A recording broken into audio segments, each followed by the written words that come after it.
కానీ నన్ను ఎంకరేజ్ చేసింది జీటీవీ CEO భరత్. జీ తెలుగు భరత్ కూడా మా కొలిగ్. ఆయన ఇన్పుటేటర్ విసిట్ చేసిండు. ఆయనకి చెప్పిన, అన్న ఇట్లా నేను డిప్రెషన్ పోతున్నా, ఛానల్ నడుస్తలేదు, దుకాణం ఎత్తేద్దాం అనుకున్నా అంటే చెప్పిన.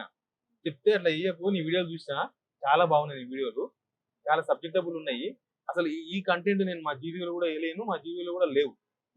మా జీవిలో ఇట్లా ఈ స్థాయిలో నేను చేయలేను.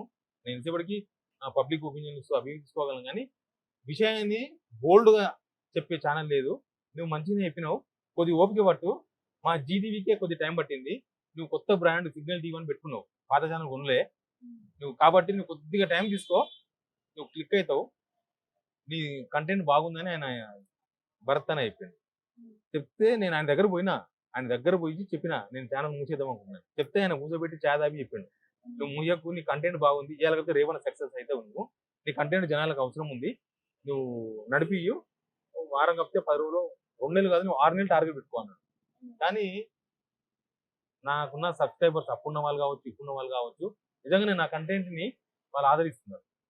నేను భరతన దగ్గర నుంచి వచ్చి కాన్ఫిడెంట్గా పనిచేస్తుంది. ఇంకా 15 days లో నా రీచ్ గోల్ అయినా, మానిటైజేషన్ అయిపోయింది, సబ్స్క్రైబర్స్ పెరిగిపోయినారు, వీడియోస్ అన్ని పోతున్నాయి అనుకున్నా. కొద్దిగా ఓపిక అవసరం దీనిలో, మనం అంత అనుకూలంగా మనం ఏదో ఈ రోజే పెట్టేసి ఈ రోజే సక్సెస్ అవుతాం అనుకుంటే తప్పది.